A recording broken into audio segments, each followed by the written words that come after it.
திருச்சிற்றம்பலம். திருமுலரையா திருவடிகள் போற்றி போற்றி. குருவடியும் திருவடியும் வணங்கின்ற பதிவை ஆரம்பிக்கலாம். அன்பர்களே, எல்லாத்துக்குமே ஆசை இருக்குது இல்லையா? ஆசை இல்லாத மனிதன் அப்படிங்கிறது யாருமே இல்லை. சில பேர்த்துக்கு பொருட்களின் மீது ஆசை, சில பேர்த்துக்கு பணத்தின் மீது ஆசை, சில பேர்த்துக்கு நிலத்தின் மீது ஆசை, சில பேர்த்துக்கு பொன் மீது ஆசை, பெண் மீது ஆசை, எதிர்பாலினத்தவர் மீது ஆசை. இந்த மாதிரி நிறைய ஆசைகள் இருந்து கொண்டே இருக்கின்றன. அந்த ஆசையின் காரணமாகவே இந்த பிறப்பானது மீண்டும் மீண்டும் நிகழ்ந்து கொண்டிருக்கிறது. அது அனைவரும் அறிந்த ஒன்றே. ஒரு விஷயத்தை அடையணும் அப்படிங்கிற அந்த ஒரு தீவிரமானது ஒரு மனிதனின் மனதிற்குள்ளே ஏற்பட்டு விட்டால், அந்த தீவிரமானது இருக்கின்ற வகையிலே பார்த்திங்கன்னா அவன் கடும் முயற்சி செய்து அவன் எக்காரியத்திற்காக அந்த மனதை ஒருநிலைப்படுத்தி வைத்திருக்கிறானோ அக்காரியத்தை நிறைவேற்றும் வரையிலுமே அவனுக்கு தூக்கம் ஏதும் வருவதில்லை, சிற்சில ஆசைகளும் வருவதில்லை. அந்த நேரத்தில் இந்த சிற்றின்பங்கள் அப்படிங்கிறதுக்கெல்லாம் வேலை இல்லாமல் போயிடும். இதை உணர்ந்திருந்தீங்கன்னா இப்போ நம்ம சொல்கிறதோட பொருளானது விளங்கப்பெறும். இப்போ வாழ்க்கையிலே ஒரு குறிக்கோள், அது ஏனோ தானோ என்றில்லை. இது கண்டிப்பாக எனக்கு வேண்டும், இது கண்டிப்பாக எனக்கு வேண்டும், இது இல்லாவிட்டால் என்னால் வாழ முடியாது அப்படிங்கிற மாதிரியான ஒரு குறிக்கோளானது இருக்குமல்லவா? அப்படிப்பட்ட குறிக்கோளானது மனதிலே தோன்றிவிட்டால், அந்த மனதானது அதை இறுக பற்றி கொண்டு விட்டால், அது நிறைவேறும் வரையிலும் மனிதனை தூங்க விடாது. அந்த மனித மனத்திலே வேறு எந்த எண்ணங்களும் தோன்றாது. அந்த மாதிரியான சிற்சில எண்ணங்கள் தோன்றினாலும் அது உடனே மறைந்துவிடும். காரணம், தான் கொண்ட அந்த ஒரு அழுத்தமான பதிவு, மனதினுள்ளே ஒரு அழுத்தமான பதிவானது ஏற்பட்டிருக்கிறது என்றால் அதை அடையும் வரையிலும் மனதிற்கும் சரி இந்த உடலுக்கும் சரி தூக்கம் என்பதே இல்லாமல் போய்விடுகிறது. அதை துரத்தி துரத்தி எப்படியாவது அடைந்துவிட வேண்டும் என்ற ஏக்கமும் மனம் ஏற்படுத்தி கொண்டே இருக்கும். அதன் வாயிலாக அது சார்ந்த விஷயங்களை தேடி தேடி அறிந்து கொண்டு அதன் வழியே பயணித்து நாம் எண்ணிய எண்ணங்களை ஈடேற்றிக் கொள்வோம். அது எதுவாக இருக்கட்டும். உதாரணத்துக்கு சொல்லணும்னா, ஒரு வீடு கட்டணும் அப்படிங்கிறது ஆழ் மனதில் விழுந்துருச்சு அப்படின்னா அந்த வீடை கட்டி முடிக்கிற வரையிலும் பார்த்திங்கன்னா நம்ம மனசானது தூங்காது. அதற்கு என்ன பண்ணணுமோ அதை செய்து கொண்டே இருக்கும். இந்த மனமானது தொடர்ந்து செய்து கொண்டே எப்படியாவது அதை கட்டிவிட வேண்டும்னா எப்படியாவது கட்டிடுவோம். ஒரு உதாரணத்துக்கு தான் சொல்கிறேன், அதுவும் ஆசையில் தான் அடங்கும், இருந்தாலும் சொல்கிறேன். இப்படி இருக்கின்ற சூழ்நிலையிலே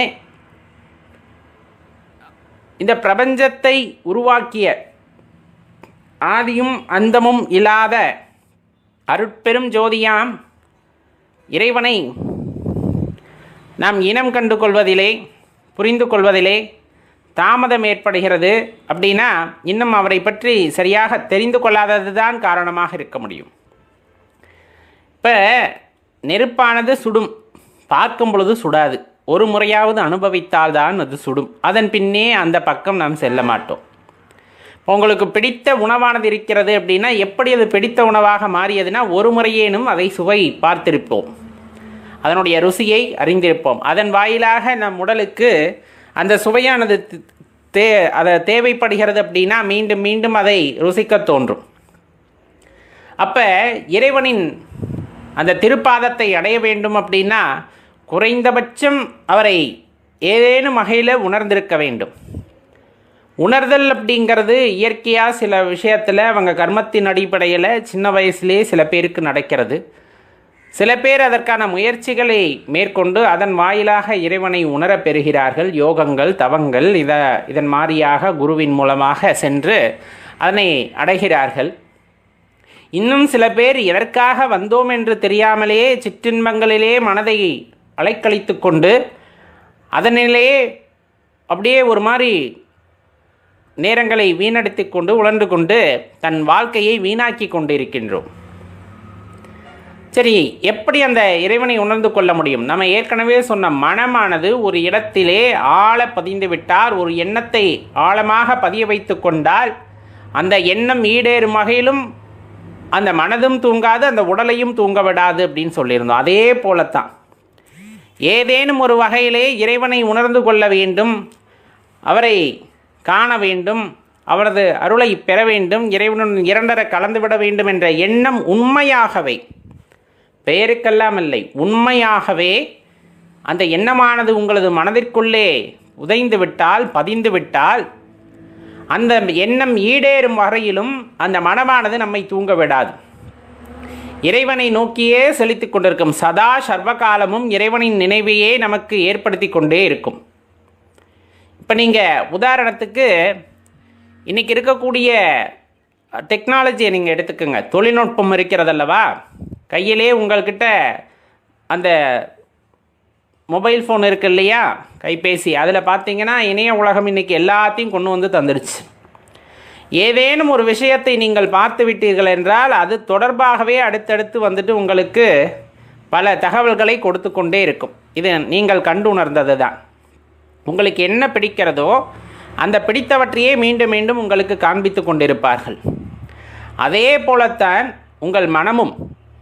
இந்த மனமானது உங்களுக்கு ஒரு விஷயத்தை வேண்டும் என்று நினைத்து விட்டால் அது சார்ந்த தேடல்களில் மட்டுமே தொடர்ந்து ஈடுபட்டு கொண்டிருக்கும். அந்த தேடலானது இறைவனை நோக்கிய பயணமாக இருக்கின்ற பட்சத்தில் அந்த இறைவனை உணர வேண்டும், இறைவனை தெரிந்து கொள்ள வேண்டும் என்ற காரணத்திற்காக என்னென்னவெல்லாம் தேட வேண்டுமோ அனைத்தையுமே தேட ஆரம்பிக்கும். இறைவனை பற்றி தேடி தேடி அறிந்து கொள்ள ஆரம்பிக்கும். நிறைய படிக்க ஆரம்பிக்கும். நிறைய பேரோட சொற்பொழிவுகளை கேட்க ஆரம்பிக்கும். நிறைய ஆன்மீக அன்பர்களோட பழக ஆரம்பிக்கும். இந்த மாதிரி சில விஷயங்களில் இந்த மனதான ஈடுபட ஆரம்பிக்கும். அவ்வாறு ஈடுபடும் பொழுது நம்ம ஏற்கனவே மனதில் ஆழ பதித்து வைத்திருக்கின்றோம். இறைவனை எப்படியாவது உணர்ந்து விட வேண்டும், அந்த அனுபவத்தை நாம் அனுபவித்து விட வேண்டும் அப்படிங்கிற எண்ணமானது உள்ளூர உண்மையாக உங்கள் மனதிற்குள்ளே புதைந்து கிடக்கும் பொழுது இறைவனை பற்றிய தேடுதல் வேட்கையானது அந்த இடத்திலே அதிகரிக்கும். தேடுதல் வேட்கைனா சாதாரணமான வேட்கையாக இருக்காது. இன்ப துன்பம் எந்த காலத்திலும் இறைவனை மறக்காத வேட்கையாக இருக்க வேண்டும். சில பேர் சாப்பிட்றதுக்கு சாப்பாடு இருக்குது, நிம்மதியான வாழ்க்கை இருக்குது அப்படிங்கும்போது இறைவனை நினைப்பது அல்ல. உண்பதற்கு உணவில்லாத நேரத்திலும் உறங்குவதற்கு இடமில்லாத நேரத்திலுமே எனக்கு துணையாக இறைவன் இருக்கிறான், சிவபெருமான் இருக்கிறார் என்ற நினைவுடன் அவரை வழிபடுவதும், அவரை மனதிலே தாங்கிக் கொண்டு தான் நனைந்தாலும் பரவாயில்லை, என் மனதினுள்ளே இருக்கின்ற இறைவன் நனையக்கூடாதுன்னு அந்த மனதிலே கூடாரம் கட்டி அவரை அமர வைத்து அவருக்கு தினம் தினம் பூசணைகள் செய்து அவரை போற்றி புகழ்ந்து மனதிற்குள்ளே கோவில் கட்டி வைத்திருக்கின்ற அடியார்களுக்கு இறைவனின் காட்சியானது கண்டிப்பாக கிடைக்கும். இறைவனின் கருணையானது கண்டிப்பாக கிடைக்கும். வைக்கின்ற அன்பு யார் மீது வைக்கின்றோம் அப்படிங்கிறத பொறுத்து தான் அதோட தன்மையும் அந்த இடத்திலே மாறுபடுகிறது. உங்களுக்கு பிடித்தவர் மீது வைக்கின்ற அன்புங்கிறது வேற, உங்களை பிடித்தவர் மீது நீங்கள் வைக்கின்ற அன்பு அப்படிங்கிறது வேற. ரெண்டுக்கும் வித்தியாசம் உண்டு. இறைவனுக்கு உங்களை பிடிக்கும், தன் குழந்தைகளை பிடிக்கும்.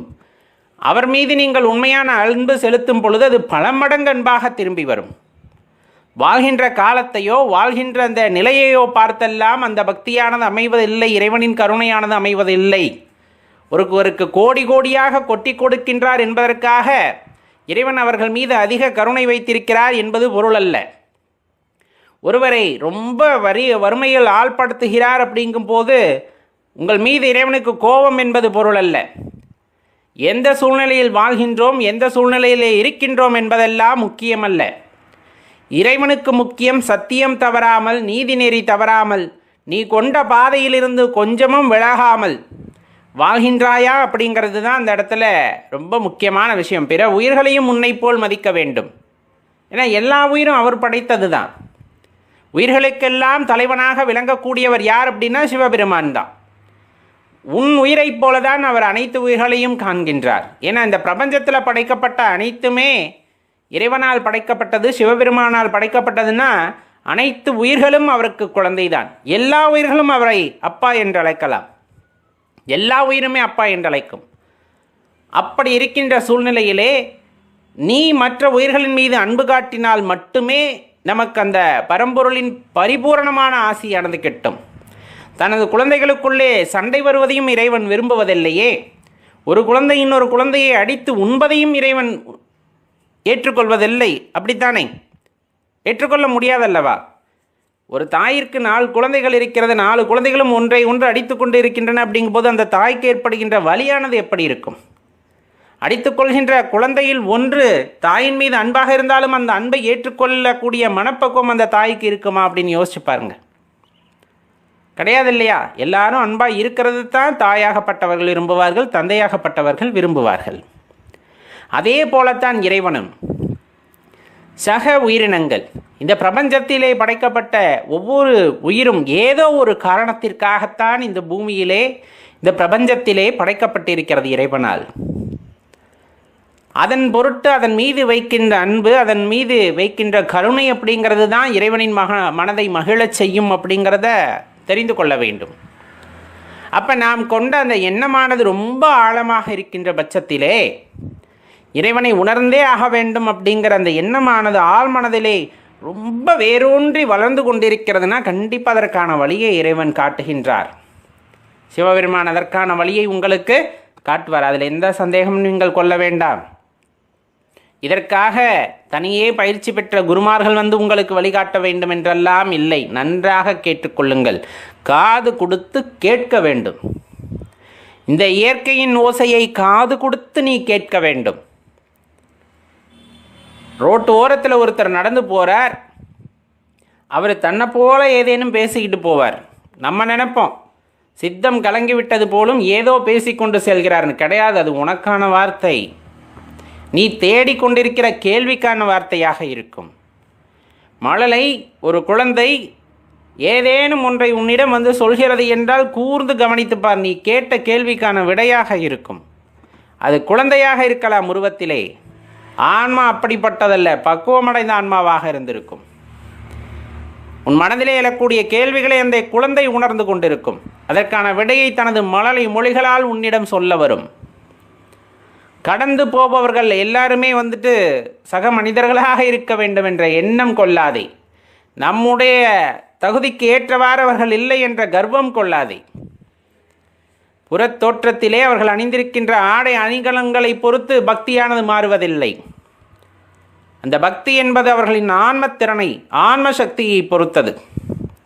நீ கேட்கின்ற கேள்விக்கு அவர்களின் வாயிலாக உனக்கு சில நேரங்களிலே இறைவன் விடையை தருகின்றார். அதனால்தான் சொன்னது, காது கொடுத்து கேள், காது கொடுத்து கேள். எப்பொழுதுமே நாம் மட்டுமே பேசிக்கொண்டிருக்க வேண்டும் என்ற எண்ணத்தை கைவிடு. எவ்வளவுக்கு எவ்வளவு இந்த இயற்கையிலிருந்து வருகின்ற ஓசைகளின் வழியாகவும் அதே போல பிறரின் பொன்மொழிகள் வழியாகவும் நிறைய விஷயங்களை நீ கேட்டறிந்து கொள்கிறாயோ, அப்பொழுதே உடனே மனதிற்குள் இருக்கின்ற பல வினாக்களுக்கான விடையானது அங்கு கிடைக்கக்கூடும். அதை தவிர்த்து நாம் பேசிக்கொண்டே இருக்கும் பொழுது நம் உயிர் சக்தியானது தான் வீணாகுமே தவிர ஆன்மத்திற்கு கிடைக்க வேண்டிய விடையானது கிடைக்காமல் போய்விடும். மனதிலே ஆழமாக இறைபக்தியை வேரூன்ற செய்துவிட்டால், இந்த வேரூன்ற செய்துவிட்ட அந்த பக்தியானது விருட்சமாக மாறும். விருட்சமாக மாறி அதிலே பூக்களும் கனிகளும் காய்களும் பூத்து குலுங்கும். அந்த நிலைதான் மிகவும் ஆனந்தமான நிலையாக இருக்கும். அப்படிங்கிறத தெளிவாக தெரிந்து கொள்கின்ற நாள் எப்பொழுது வரும் என்றால், உன் மனதிலே அன்பானது பீரிட்டு வரும் பொழுதுதான் இந்த உண்மையெல்லாம் நாம் உணர்ந்து கொள்வோம். இந்த பிரபஞ்சத்திலே நாம் வாழ்கின்ற இந்த உலகத்திலே எந்த ஒரு பொருள் கிடைத்துவிட்டால் நம்ம மன நிம்மதியாக இருப்போம் என்ற கேள்வியை கேட்டால் பலரும் பலவிதமான பதில்களை அளிப்பார்கள். வீடு கட்டிட்டா, நிறைய சம்பாரிச்சிட்டா, நினச்ச மாதிரி வாழ்க்கை அமைஞ்சிட்டா, இந்த பையனை திருமணம் செய்து கொண்டால், இந்த பெண்ணை மணந்து கொண்டால், இந்த மாதிரி நிறைய விஷயங்களை நாம் சொல்லுவோம் இல்லையா? சின்ன வயசுலேருந்து ஒரு பக்குவப்படாத நிலை அப்படிங்கும்போது இது எல்லாமே தோன்றும். பணம் தான் எல்லாம், இந்த பணம் இல்லாவிட்டால் எதுவும் நடக்காது அப்படிங்கிற மாதிரியான எண்ணங்களும் இருக்கத்தான் செய்கின்றன. இன்றைய காலகட்டத்தில் அதை ஒட்டித்தானே மனிதனும் பயணித்து கொண்டிருக்கின்றான். அப்போ இது எல்லாம் கிடைத்துவிட்டால் நாம் வந்துட்டு ஒரு ஆத்ம திருப்தி அடைந்து விடுகின்றோமா, மனதினிலே ஒரு மகிழ்ச்சியானது உண்டாகி விடுகிறதா அப்படின்னு ஒரு கேள்வியை கேட்டால் சற்று யோசித்து பார்க்க வேண்டிய கேள்வியாகத்தான் இருக்கும். ஆனால் இதெல்லாம் உண்மையாலுமே உண்மையான சந்தோஷத்தை தந்து விடுமா அப்படின்னு கேட்டால், உண்மையான சந்தோஷம்னா என்னென்னா, ஒரு பொருள் கிடைத்து விட்டால், ஒரு விஷயமானது நமக்கு கிடைத்து விட்டால் எந்த ஒரு நொடியிலும் இது தவறான முடிவாக இருந்திருக்குமோ அப்படிங்கிற எண்ணமே வந்துவிடக்கூடாது. அது கிடைத்தப்ப என்ன ஆனந்தம் இருந்ததோ கடைசி வரையிலும், நாம் இந்த உடலிலே இந்த உயிர் இருக்கும் வரையிலும் அந்த ஆனந்தமானது தொடர்ந்து இருக்கும் என்றால் அது ஒரு நிலையான இன்பமாக இருக்கும். ஆனால் ஒன்று கிடைத்த போது மிகவும் ஆனந்தப்பட்டேன், அதற்கு பிறகு நான் தவறான முடிவு எடுத்து விட்டோனோ அப்படின்னு நினைக்க தோன்றியது, சில நேரங்களில் மனதில் உறுத்தல் ஏற்பட்டது. இப்படியெல்லாம் இருந்ததுன்னா அது நிலையான இன்பம் கிடையாது. அப்போ நம்ம ஏற்கனவே சொன்ன மாதிரி ஒரு வீடு கட்டுறது, சம்பாதிக்கிறது, காசு பணம் சேர்க்கறது, நினைத்தவர்களை திருமணம் செய்து கொள்வது, நண்பர்களாக அடைவது, இந்த மாதிரி பல விஷயங்கள் நம் வாழ்க்கையிலே மாறி மாறி இன்பத்தையும் துன்பத்தையும் ஏற்படுத்துபவை. அப்போ அது நிலையான இன்பமாக இருக்குமா அப்படின்னா கிடையாது. அப்போ இந்த மாதிரி உலகப் பொருட்களை எல்லாம் நாம் பெறும்போது ஏற்படுகின்ற இன்பம் அப்படிங்கிறது நிலையானதாக இருப்பதற்கு வாய்ப்பே இல்லை. இதை இல்லைன்னு யாராச்சும் ஊர்ஜிதப்படுத்துறதுக்காக முயற்சி செய்தாலும் அவர்களுக்கும் தோல்விதான் கிடைக்கப் போகிறது. இந்த ஒரு பொருளால் எனக்கு மன நிம்மதியானது உண்டானது அப்படின்லாம் யாருனாலையும் சொல்ல முடியாது. மாறாக அந்த நிலையான இன்பம் என்பது யாதாக இருக்கும் என்றால், மனதிலே இறைவனை நிலைநிறுத்தி அவன்பால் நமது சிந்தையை செலுத்தி அவன் நினைவாகவே அவன் மந்திரத்தை சொல்லி அவன் பெயரை சொல்லி சொல்லி நான் ரசிக்கின்றேன் எனும் பொழுது உள்ளத்திலே ஏற்படுகின்ற பூரிப்பு இருக்கின்றதே, அந்த பூரிப்பு தருகின்ற இன்பம் அப்படிங்கிறது அவர் மந்திரத்தை சொல்லும்போது என் உடலானது அப்படியே சிலிர்க்கின்றது. அப்படிங்கும்போது அவரை நினைக்கும் போதே எனது கண்களில் தாரை தாரையாக கண்ணீர் கொட்டுகிறது என்னும் பொழுதெல்லாம் மனதிலே உள்ளார்ந்து ஒரு ஆனந்தமானது ஏற்படுகிறது. அந்த ஆனந்தம் அப்படிங்கிறது எப்போவுமே தொய்வில்லாமல் இருந்து கொண்டிருக்கிறது. எப்போவுமே அது ஒரு எல்லையில்லாத ஆனந்தத்தை உண்டாக்கி கொண்டிருக்கிறது. அதற்கு ஈடு இணை எதுவுமே இல்லை என்பதை எனக்கு உணர்த்துவதாக இருக்கிறது. அப்படிங்கும் போது அந்த ஆனந்தம் அப்படின்னு நம்ம சொல்கிறோம் இல்லையா, அந்த சந்தோஷம் அப்படிங்கிறது எந்த ஒரு பொருளாலும் தர முடியாது. அந்த நிலையான இன்பம் அப்படிங்கிறது இறைவனை அடைதலிலும் இறைவனை சரணடைதலிலும் தான் இருக்கிறதே தவிர, நீங்கள் புறப்பொருட்கள் அல்லது இந்த உலகத்திலே கிடைக்கக்கூடிய எப்பொருட்களை நாம் அடைந்தாலும் அதன் வழியே நமக்கு எந்த இன்பமும் கிடைக்கப் போவதில்லை அப்படிங்கிறத தெளிவாக தெரிந்து கொள்ள வேண்டும். 7 ஜென்மங்களிலும் செய்த அந்த புண்ணிய பலன்களின் காரணமாக இன்று நாம் சிவபெருமானை வழிபடுகின்றோம் என்று கேட்கும் பொழுதே நம் மனதானது அவ்வளவு மகிழ்ச்சியாக இருக்கும். நான் என்ன பிறவியில் என்ன தவம் செய்தேனோ, என்ன புண்ணியம் செய்தேனோ, ஐயா இந்த 800 கோடி பேருக்கு மேல் வாழ்கின்ற இந்த பூமியிலே உன்னை நான் நினைத்து வழிபடுவதற்கான வரத்தை கொடுத்திருக்கிறாய் என்றால் நான் எவ்வளவு பெரிய பாக்கியசாலி அப்படின்னு நினைக்கும் போது வருகின்ற ஆனந்தம் இருக்கிறதே, அதெல்லாம் ஈடு இணை இல்லாதது. அதனினும் மேலானதாக கருதப்படுவது அவன்தாள் வணங்கி அந்த இறைவனின் பொற்பாதத்தை வணங்குகின்றேன், சிவபெருமானின் பொற்பாதத்தை வணங்குகின்றேன். அந்த பொற்பாதம் அப்படிங்கிறது அவ்வளவு ஆனந்தமயமானது அப்படிங்கிறத உணர்ந்து அவர் பாதத்திலே சரணடைந்து அவர் நாமத்தையே நான் சொல்லிக் கொண்டிருக்கின்றேன், அவர் நினைவிலேயே நான் அமர்ந்து விட்டேன் என்னும் பொழுது வருகின்ற ஆனந்தத்திற்கு ஈடு இணை கிடையாது. அது எப்போவுமே ஒரு எதிர்மறையான எண்ணத்தை கூட உண்டு செய்வது இல்லை அப்படிங்கிறத நம்ம தெரிஞ்சுக்கணும். எதிர்மறையான எண்ணம்னா நான் வைத்தது உண்மையா நண்பா பொய்யா நண்பா, உண்மையாகவே இதற்கு பிரதிபலன் இருக்குமா இருக்காதா, இந்த மாதிரி எந்த எண்ணமும் மனதில் தோன்றவே தோன்றாது. நான் வைத்த அன்பு உண்மையான அன்பு. அவர் என்னை ஆறத் தழுவிக்கொண்டார், என்னை முழுமையாக ஏற்றுக்கொண்டார். எப்பொழுதுமே அவர் ஏற்படுத்தி கொடுத்த வழியிலே நான் சென்று கொண்டிருக்கிறேன், அவர் கையை பிடிச்சு நடக்கிறேன், அவ்வளோதான். சிவபெருமான் இந்த வாழ்க்கையை கொடுத்திருக்கின்றார், நான் தனியாக நடக்கவில்லை, என் கையை பிடித்திருக்கின்றார், மாறாக நானும் அவர் கையை இறுக பற்றி கொண்டு நடந்து கொண்டிருக்கின்றேன் அப்படிங்கிற அந்த எண்ணம், அதுதான் உண்மையான தாற்பயம். அந்த ஆனந்தம் அப்படிங்கிறது தான் மிக மிக உயர்ந்த ஒரு இன்பத்தை நல்க வல்லது. மாறாக நாம் ஏற்கனவே சொன்னார் போல புறப்பொருட்களினால் உண்டாகக்கூடிய அந்த இன்பம் அப்படிங்கிறது நிலையானதாக இருப்பது இல்லை அன்பர்களே. கடுமையான சூழ்நிலைகளை பலவற்றை நாம் கடந்து வந்திருப்போம். எப்படிப்பட்ட கடுமையான சூழ்நிலைகளாக இருந்திருக்கும் என்றால் வாழ்வதற்கே முடியாத சூழ்நிலைகளாக இருந்திருக்கும். சாப்பிட்றதுக்கு சாப்பாடு கூட இருந்திருக்காது, தூங்கிறதுக்கு ஒரு இடம் கூட இருந்திருக்காது, போத்திக்கிறதுக்கு ஒரு போர்வை கூட இருந்திருக்காது. இதை விட கடுமையான சூழ்நிலைகளையும் கூட நான் தாண்டி வந்து விட்டேன் அப்படிங்கிற நபர்கள் நிறைய பேர் இருப்பாங்க. பூர்வஜென்ம கர்மாவின் அடிப்படையில் நாம் என்னென்ன அனுபவிக்க வேண்டுமோ அனைத்தையும் அனுபவித்து பின்னொரு நேரத்தில் அனைத்தும் தீர்ந்துவிட்ட பிறகு அவருக்கு ஒரு புத்துணர்வு, புது வாழ்வானது கிடைத்திருக்கும்.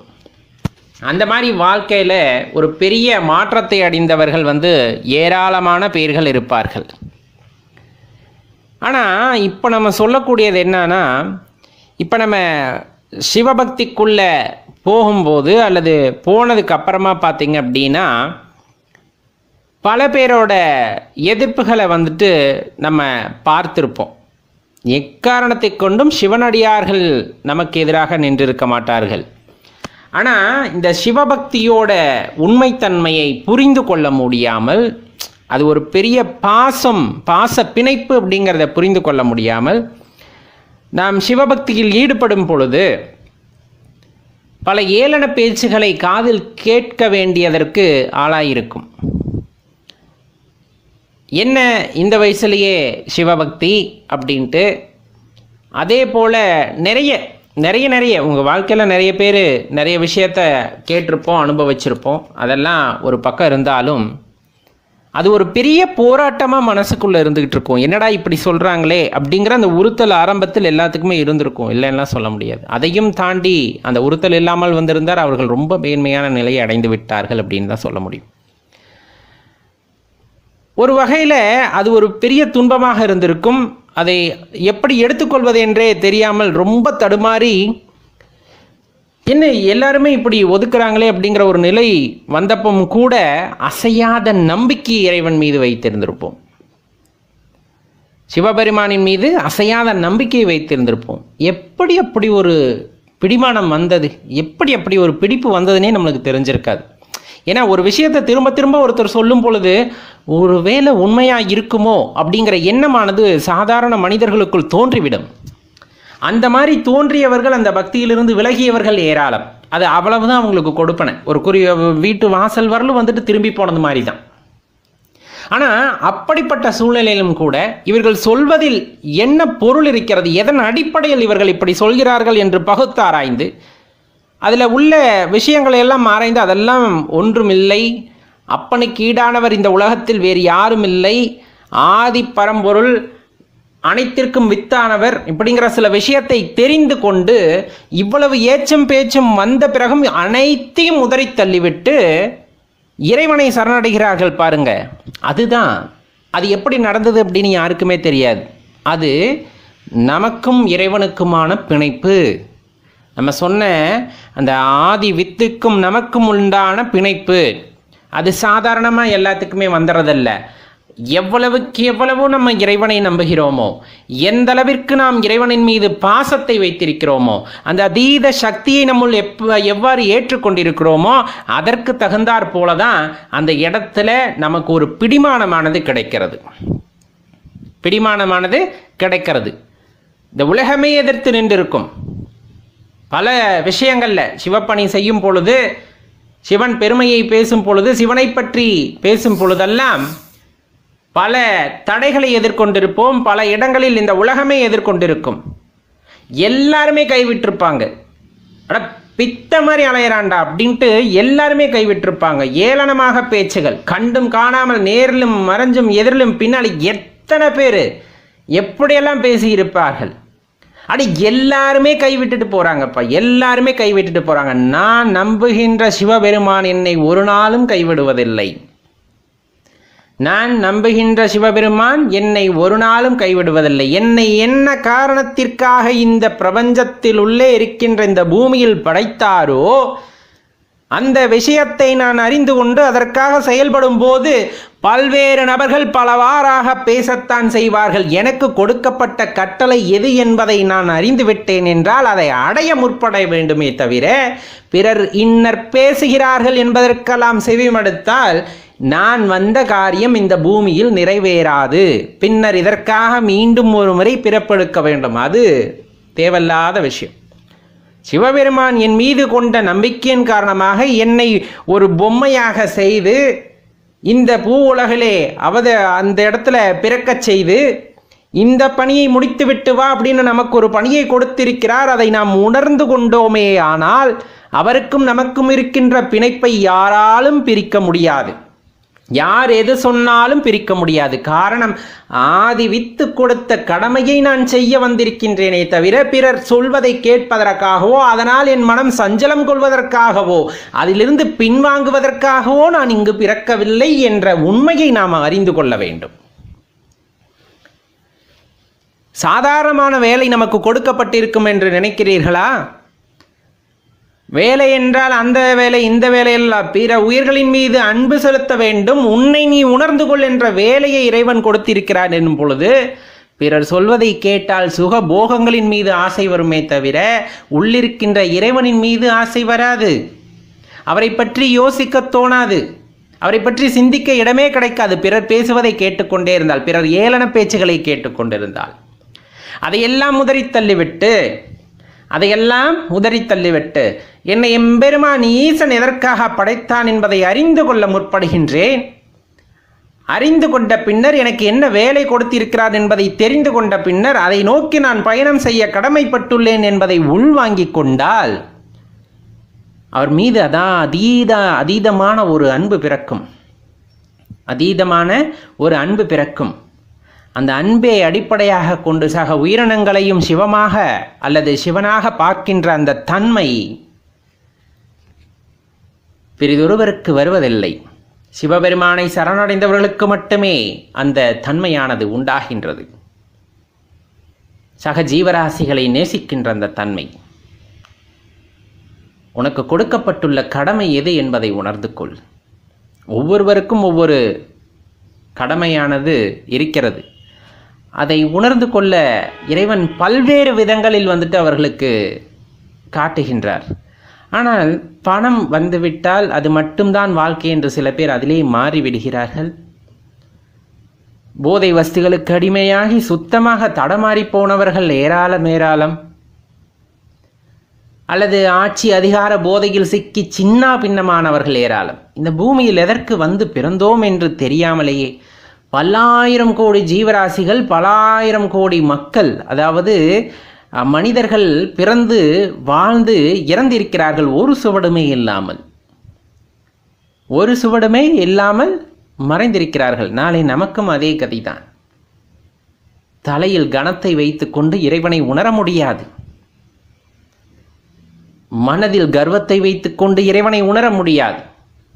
அகங்காரம், கோபம், காமம், குரோதம் இது எல்லாம் உன் மனதில் அழுக்காக படிந்திருக்கும் போது இறைவனை உணர முடியாது. உணர்ந்து கொள்ள வேண்டும் என்ற கடமை உனக்கு இருக்கிறது என்றால் இதையெல்லாம் தவிர்த்து நான் அகண்ட பார்வை பார்க்க வேண்டும். இது அனைத்தையும் தாண்டி எங்கு இறைவன் இருக்கிறார் என்பதை உணர்ந்து கொள்ள முயற்சி செய்யும் பொழுது இறைவன் அதற்கான வழியை காட்டுகிறார். மாறாக இந்த அறிவியல் மேம்பட்டு விட்டது என்ற ஒரு காரணத்திற்காக அதிலேயே லயத்து போவதும் அல்லது பல்வேறு விதங்களில் நமது மனதை அலைப்பாய விடுவதும், கேளிக்கைகளில் பங்கேற்பதும், அதன் மூலமாக உண்டாகின்ற மகிழ்ச்சியை உண்மை என நம்பிக்கொள்வதும், போகங்களே வடிவாக மாறுவதும், இது எல்லாம் இறைவனை அடைவதற்கு எந்த வகையிலும் உதவாது என்பதை தெரிந்து கொள்ள வேண்டும். எதன் மூலமாக இறைவனை உணர்ந்து கொள்ள முடியும்? உன்னை நீ நம்ப வேண்டும். உன்னால் இறைவனை உணர்ந்து கொள்ள முடியும் என்று உன்னை நீ நம்ப வேண்டும். எனக்கு கொடுக்கப்பட்ட வேலை எது என்பதை உணர்ந்து கொள்ள வேண்டும் என்று நீ நம்ப வேண்டும். உன்னை நீ நம்பினால் தவிர வேறொரு வழியும் இல்லை இறைவனை உணர்வதற்கு. அமைதியான இடம், அமைதியான சூழலில் தனித்தமர்ந்து ஒரு 5 அல்லது 10 நிமிடம் என்னுள் என்ன பேசுகிறது, என்னுள்ளிருந்து என்ன பேச்சு எழுகிறது என்பதை நான் கவனிக்கின்றேன் என்றால் அதன் மூலமாக ஒரு ஆரம்ப புள்ளி ஆரம்பமாகும். இன்னுமே அடியனுக்கு மட்டுமல்ல, நிறைய பேத்துக்குள்ள ஒரு சந்தேகம் இருந்து கொண்டே தான் இருக்கும். எதற்காக இங்கே வந்தோம், எதன் பொருட்டு இங்கே வந்தோம்? இந்த கேள்விக்கான பதில் கிடச்சிட்டாலே பாதி வாழ்க்கையை கடந்த மாதிரி. ஏன்னா அது தெரியாமல் தான் இன்றளவும் பெரிய கர்வம் கொண்டு நான் எனது அப்படிங்கிற அகந்தையில் மாட்டிக்கொண்டு அதிலிருந்து வெளியே வர முடியாமல் தவிர்த்துக்கிட்டு இருக்கோம். என்ன காரணத்திற்காக இந்த பூவுலகத்திற்கு வந்தோம், அப்படிங்கிற அந்த ஒரு விஷயம் தெரிஞ்சிருச்சு அப்படின்னா அதை நோக்கி பயணிக்க ஆரம்பித்தால் இந்த மாதிரி பொய்யான வாழ்க்கைகளிலெல்லாம் நமக்கு ஒரு ஈடுபாடே இல்லாமல் போயிடும். அப்படி அந்த ஈடுபாடு இல்லாமல் போகுது அப்படிங்கிறதோட அர்த்தம் என்ன அப்படின்னா, உண்மை பொருளை தேட ஆரம்பிச்சிடுவோம். மெய்ப்பொருள் எதுவோ அதை தேடித்தான் போவோமே தவிர இந்த மாதிரி தேவையில்லாத விஷயங்களில் ரொம்ப கவலை கொள்ள தேவையில்லாத விஷயங்களையெல்லாம் மனதிற்குள்ளே கொண்டு போகவே மாட்டோம். அப்போ யாருக்காக முதல்ல பிறந்தோம், அப்புறம் தான் எதற்காக பிறந்தோம் அப்படிங்க. யாருக்காக பிறந்தோம் ரொம்ப தெளிவான கேள்வியாக இருக்கணும். யாருக்காக பிறந்தோம்? அப்பா அம்மா வரமாக கேட்டிருப்பாங்க, இப்படி ஒரு நல்ல பிள்ளைய கொடு, இப்படி ஒரு பிள்ளைய கொடு அப்படின்னு கேட்ட வரத்துக்காக இறைவன் நம்ம இங்கே அனுப்பினாரா? இல்லை இந்த பூலோகத்தில் நல்ல ஆத்மாக்கள் நிறைய பிறக்க வேண்டும் என்று யாரேனும் கேட்டுக்கொண்டதற்காக வேண்டிக் கொண்டதற்காக இறைவன் நம்ம இங்கே அனுப்பினாரா? இல்லை இன்னும் என்னென்ன வேண்டுதல்கள் வைத்தார்களோ பூலோகத்தில் இது நடக்கணும் அது நடக்கணும் அதற்காக இறைவன் நம்ம இங்கே அனுப்பினாரா? முதல்ல யாருக்காக நம்மளை இங்கே அனுப்பினார்?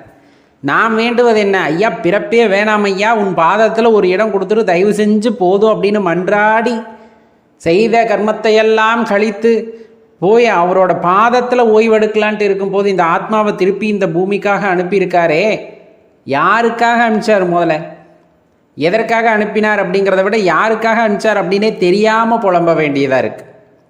காரணமில்லாமல் இறைவன் அனுப்ப மாட்டார், அது வேற விஷயம். இருந்தாலும் யாருக்காக அப்படிங்கிற அந்த கேள்வி ரொம்ப உயர்த்தி கேட்க வேண்டிய கேள்வி. ஏதேனும் ஒரு ஆத்மா நம்மை வருந்தி அழைத்திருக்கும், இப்படி ஒரு பிள்ளை கிடைக்காதா அப்படின்ட்டு. அதற்காக இறைவன் போ, நம்மளுக்கு உண்மையாலுமே அந்த ஓய்வு வேண்டும் அப்படின்னு நினச்சிருந்தாலும் கூட போ, உன்னை அழைக்கிறார்கள் அப்படின்ட்டு ஒரு தாயின் கர்ப்பத்திலே நம்மை கொண்டாந்து விட்டுட்டார். யாருக்காகவோ அனுப்பிச்சிருக்கார். ஆனால் அதில் ஒரு அர்த்தத்தை வைத்து எதற்காக இங்கே அனுப்பினார் அப்படிங்கிறது நம்ம கேட்குறோம் இல்லையா? எதுக்காகப்பா பிறந்தோம் அப்படின்னு கேட்குறோம் இல்லையா? அந்த காரணத்தையும் மறைத்து அனுப்பியிருப்பார். காரண காரியம் இல்லாமல் எதுவும் நடக்காது. இறைவனும் நம்மை இங்கு அனுப்ப மாட்டார். இப்போ வந்தாச்சு. யாருக்காக பிறந்தோம் அப்படிங்கிறது தெரியும். அம்மா அப்பாவோட வேண்டுதலோ, அக்கம் பக்கத்தில் சொந்தக்காரங்களோட வேண்டுதலோ, இல்லை சமுதாயத்தோட வேண்டுதலோ, ஏதோ ஒரு நல்லதுக்காக வேண்டும் பொழுது இறைவன் நம்ம இங்கு அனுப்பி இருக்கலாம். அந்த நல்லது எது என்று நமக்கு தெரிந்துவிட்டால் எதற்காக இங்கே வந்தோம் அப்படிங்கிறது தெரிந்துவிடும். ஆனால் அதை தேடணும்ல. ஒன்று எல்லா இடத்துலையும் விசாரிக்கணும், நம்மளை சுற்றி இருக்க எல்லா இடங்கள்லையும் விசாரிக்கணும். இல்லையா உள்ளே விசாரிக்கணும். ஏன்னா வெளியே விசாரிக்கும் போது அதற்கான சரியான தகவல் கிடைக்க பெறாது. உள்ளே விசாரிக்கும் போது நம்ம ஏன் பிறந்தோம் அப்படிங்கிறது கொஞ்சம் கொஞ்சமாக தெரிய வந்துடும். அதுதான் ரொம்ப முக்கியமான விஷயம். அப்போ அந்த ஆத்ம விசாரணை அப்படின்னு சொல்லக்கூடியது ரொம்ப முக்கியம். எது நான் அப்படிங்கிற அந்த விசாரணை பண்ணும்போது இந்த உடல் நானா, இந்த பெயர் நானா, இந்த மாதிரி ஒவ்வொன்றா கேட்கும்போது எதுவுமே இல்லை இல்லை இல்லை அப்படிங்கிறதான் பொருளாக வரும். அப்போ எதுவுமே இல்லைன்னா யார் நான் அப்படிங்கிற அந்த கேள்வி நமக்குள்ளே உயர்கிறது. அப்படிங்கும்போது அதற்கான விடையை இறைவன் கொஞ்சம் கொஞ்சமாக உங்களுக்கு நமக்கு விடுவிப்பார். அதை புரிஞ்சுக்கணும். எதை அடிப்படையாக வச்சு வாழ்கிறோம்? முதல்ல எதை அடிப்படையாக வச்சு? அடியனுடைய பெயரை வைத்தா, அடியனுடைய அந்த குடும்ப பெயரை வைத்தா, அடியேன் வேலை செய்கின்ற அந்த வேலையை வைத்தா, அது இந்த மாதிரி நிறைய விஷயங்களை அடுக்கிக்கொண்டே போகலாம் அல்லவா? எதன் அடிப்படையில் நான் இங்கே மனிதனாக வாழ்கின்றேன்?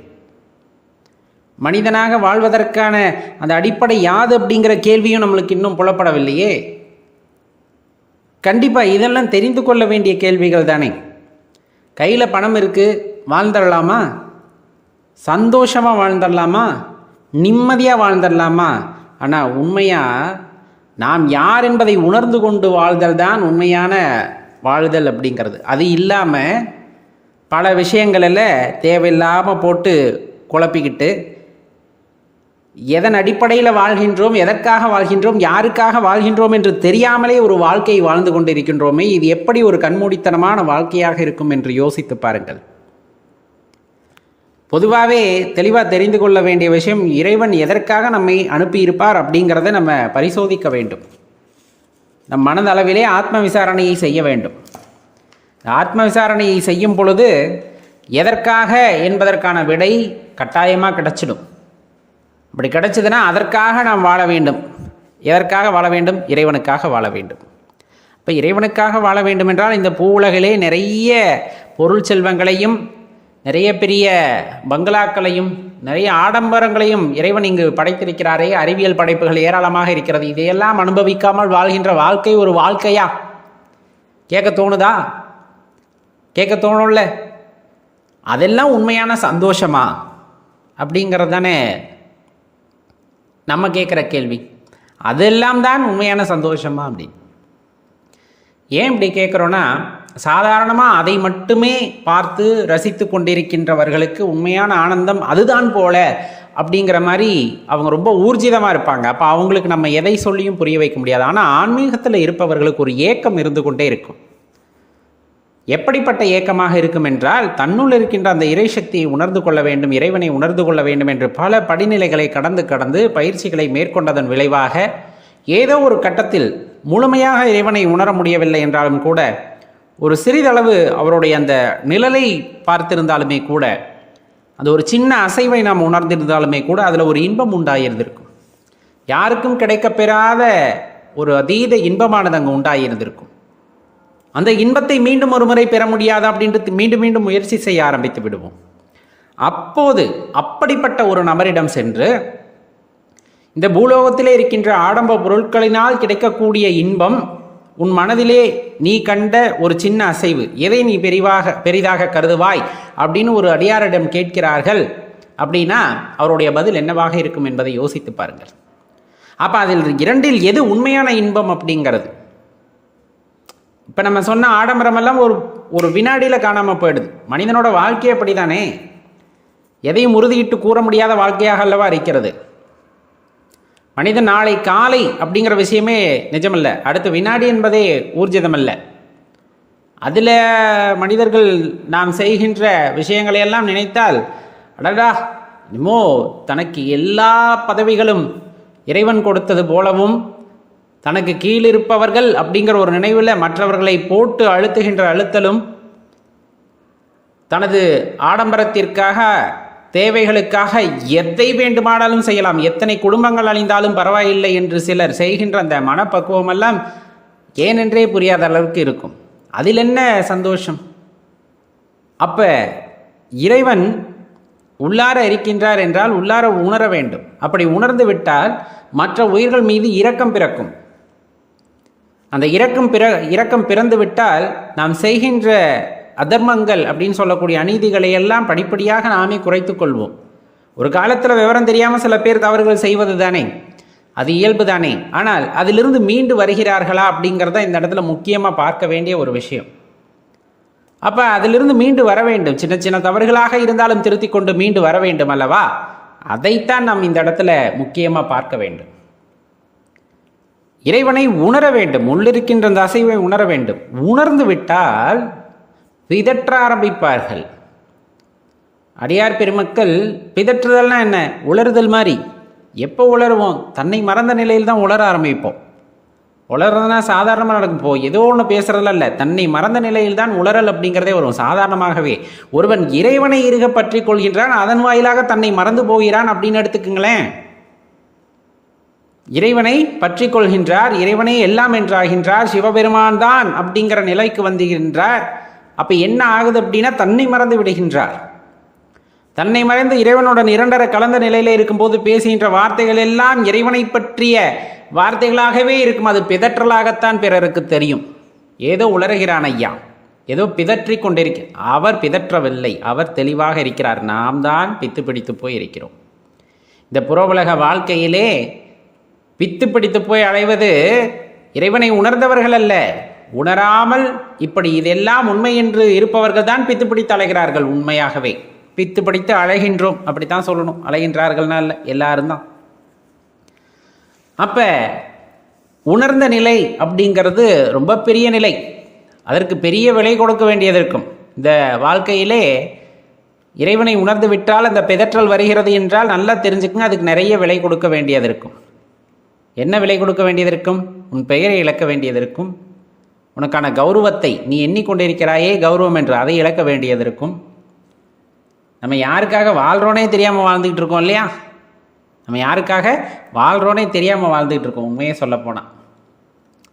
அப்படி வாழ்கின்ற வாழ்க்கையிலே நிறைய விஷயங்களை இழக்கத்தான் தேரிடும். கடைசியாக பெயரும் வைத்து விடுவார்கள், பித்தன் என்ற பெயரையும் வைத்து விடுவார்கள். அனைத்தையும் பொறுத்து கொண்டு தான் இருக்கிறார்கள். ஏனென்றால் அவர்கள் தன்னை மறந்த நிலையில் இருப்பார்கள். ஆன்மீகவாதிகள் தன்னை ஒரு பொருட்டாகவே கருத மாட்டார்கள். இந்த உடலுக்கான முக்கியத்துவம் இருக்கும். சுவர் இருந்தால்தான் சித்திரம் வரைய முடியும், அதற்கான முக்கியத்துவம் கொடுப்பார்கள். ஆனால் அதற்கென கௌரவத்தையோ அகங்காரத்தையோ பெரிதாக எடுத்துக்கொள்ள மாட்டார்கள். இப்போ வாழ்க்கையில் எது தேவை? இறைவனை உணர்தல் என்பது அவசியம். ஆனால் அதற்கு மேலாக இந்த பொய்யின்பங்கள் எல்லாம் இருக்கின்றன, மாயைகள், இதையெல்லாம் தூக்கி வைத்து கொண்டாட மாட்டார்கள். எப்பொழுதுமே இறைநாமத்தை சிந்தித்து கொண்டிருப்பார்கள். சிவாய நம அப்படின்னு ஜபிச்சுட்டா அவங்களுக்கு எந்த நேரத்திலையும் கஷ்டம் கிட்டத்தில் நெருங்கவே நெருங்காது. எந்த நேரத்திலையும் நினைத்து கொண்டு இருக்க வேண்டும். அதற்காக காலையில் 5லேருந்து 6 மணிக்கு, மாலை 4லேருந்து 5 மணி வரலும் இத்தனை முறை அதெல்லாம் இல்லை. அந்த சித்தம் தெளிவாக வேண்டும் என்றால் நேர காலமெல்லாம் கிடையாது. இறைவனை நினைத்து கொண்டு எப்பொழுதெல்லாம் நேரம் கிடைக்கிறதோ அப்பொழுதெல்லாம் இறைவனுடைய அந்த பஞ்சாட்சர மந்திரத்தை தொடர்ந்து சொல்லிக்கொண்டு இருக்க அந்த உடலிலே மாற்றங்கள் ஏற்படுவதோடு மட்டுமல்லாமல் மனதிலேயும் ஒரு மாற்றம் ஏற்படும் அல்லவா? அதுதான் ரொம்ப முக்கியமான விஷயம். அந்த மாற்றம் எப்படி இருக்கும் என்றால், நாம் யாருக்காக வந்தோம், நாம் யாருக்காக பிறந்தோம், எந்த அடிப்படையிலே வாழ்கின்றோம், நாம் வந்ததன் நோக்கம் என்ன என்பதையெல்லாம் புரிய வைத்துவிடும். அந்த இறை திருநாமம் என்பது அடிப்படையிலே ஒரு மனிதனுக்கு தெளிவை உண்டாக்கக்கூடியது. எல்லாருமே யார் யாருக்காகவோ வாழ்கிறாங்க. நிஜமாக சொல்லப்போனால் அவனுக்காக வாழ்கிறதே இல்லை இந்த வாழ்க்கை. ஒரு சாதாரண வாழ்க்கை எடுத்துக்குங்க. பிறக்கிறோம், வளர்கிறோம், பள்ளிக்கூடத்துக்கு போகிறாங்க, கொஞ்சம் போனால் கல்லூரிக்கு போகிறாங்க, அந்த இடத்துல ஒரு வேலைக்கு போகிறாங்க, திருமணமாகுது. சரி, திருமணமானதுக்கப்புறம் குழந்தை குட்டிகள் உண்டாகின்றன. அதற்கப்புறம் அவன் யாருக்காக வாழ்கிறான்? அந்த குழந்தைகளுக்காக வாழ்கின்றான். அப்புறம் யாருக்காக குழந்தைகளுக்காக மட்டுமே வாழ்கின்றான். ஆன்மீக பாதையிலே செல்ல வேண்டும் என்று நினைத்தால் குழந்தைகள் அப்படிங்கிற அந்த ஒரு நல்ல எண்ணத்திற்காக, அவர்கள் வாழ்க்கை நல்லா இருக்கணும் அப்படிங்கிறதுக்காக கஷ்டப்பட்டு உழைக்கின்றான். உழைக்கும்போது தன்னை மறந்து விடுகின்றான். தனக்காக எதையும் சேர்த்து கொள்வதில்லை. தனக்காக என்றால் நான் பொருட்களையோ செல்வங்களையோ சொல்லவில்லை. தன் ஆன்மாவிற்கு எது உத்தமமோ, தன் ஆன்மாவிற்கு எது தேவையோ அதை கூட கண்டுகொள்ளாமலே ஒரு மனிதன் வாழ்ந்து விடுகின்றான். அவன் சம்பாதிப்பது, அவன் சொத்து சேர்ப்பது எல்லாமே எதற்காக என்றால் அந்த குழந்தைகளின் படிப்புக்காக மட்டுமே என்று ஆகிவிட்டது இன்றைய சூழ்நிலைகளிலே. அதுக்காக சம்பாதிக்கிறதே பெரிய விஷயமா இருக்கு, உள்ளதை உள்ளபடி சொல்லணும்னா. அப்படிப்பட்ட சூழ்நிலையை ஏதேனும் செய்தாவது குழந்தைகளை கரையேற்றி விட வேண்டும் என்று நினைக்கிறார்களே, அது படிப்பின் வாயிலாக மட்டும்தான் அந்த அறிவு கிடைத்து விடுமா என்றால், உள்ளார அவனுக்கு ஆன்மீக அனுபவம் இல்லாவிட்டால் படிக்கின்ற படிப்பும் வீணாகி போயிடும். ஏன்? மனிதம் அப்படிங்கிற ஒரு விஷயத்தை அந்த குழந்தைக்கு கற்றுக் கொடுக்காமல் ஏட்டுச் சுரக்காய் கறி குதவாதி என்ற வகையிலே நாம் கற்றுக் கொடுக்கின்ற கல்வி மனிதத்தை விதைக்கவில்லை என்றால் அந்த கல்வி வீணானதாக போய்விடும். அப்போ அந்த கல்வி எப்படிப்பட்டதாக இருக்க வேண்டும்? மனிதத்துடன் கூடியதாக இருக்க வேண்டும் என்றால் ஆன்மீகத்திலே ஒரு தெளிவும் ஆன்மீகத்திலே ஒரு நாட்டமும் இருக்கின்ற குழந்தையாகத்தான் அதை வளர்க்க வேண்டும். அப்போ தான் அது ஒரு உயரிய நிலைக்கு வரும். அப்போ யாரோ யாருக்காகவோ வாழலாம், ஆனால் நாம் நமக்காக கொஞ்சம் வாழணும். நமக்கான சுயநலமாக வாழணும் அப்படின்னு அடியேன்னு சொல்லலை. நமக்குள்ளே இருக்க அந்த ஆத்ம ஏக்கம்னு ஒன்று இருக்கு இல்லையா, அது எப்படியாவது இறைவனை தரிசித்த வேண்டும், அதனுடன் இரண்டரை கலந்து விட வேண்டும் அல்லவா? அப்போ அதற்காக நாம் நேரம் செலவிட்டுத்தானே ஆக வேண்டும். அதற்கான முயற்சிகளிலும் நாம் செய்துதானே ஆக வேண்டும். அதை செய்ய தவறிவிட்டால் நாம் நமக்கே துரோகம் செய்து கொண்டவர்களாக மாறுகின்றோம். அப்படி நாம் நமக்காக எதையும் செய்ய வேண்டாம் என்று கூறவில்லை. ஆடம்பரங்களை தவிர்த்து விடுங்கள். உண்மையாகவே இன்பம் என்றால் என்ன என்பதை உணர்ந்து அந்த ஆத்மாவிற்காக நாம் இந்த உடலை கொஞ்சம் இந்த உடலின் மூலமாக ஆத்மாவிற்கு ஒத்துழைப்பு கொடுக்கும் பொழுது, யோகங்கள் செய்வதன் வாயிலாகவோ தியானங்கள் செய்வதன் வாயிலாகவோ உள்ளார இருக்கின்ற அந்த இறைவனை உணர்ந்து கொள்வதற்கு அந்த ஆத்மாவிற்கு ஒரு வாய்ப்பு கிடைக்கும் பொழுது கண்டிப்பாக நாம் நமக்காக வாழ்ந்த அந்த பலனை பெறுவோம். இது சாதாரணமாக கடந்து போகக்கூடியது அல்ல. நிதானமாக மீண்டும் மீண்டும் யோசித்து பாருங்கள். இதில் உள்ள ஆழ்ந்த கருத்தானது உங்களுக்கு புரிய வரும். யார் யாருக்காக வாழ வேண்டும்? யார் யாருக்காக வாழ வேண்டும்? யார் யாருக்காக வேண்டுமானாலும் வாழ்ந்துவிட்டு போகட்டும். நாம் நமக்காக கொஞ்சம் வாழ்வோம். சுயநலத்தால் அல்ல, அந்த ஆத்ம ஏக்கத்திற்காக கண்டிப்பாக நாம் கொஞ்சமாவது அதற்காக வாழ்ந்தாக வேண்டும்.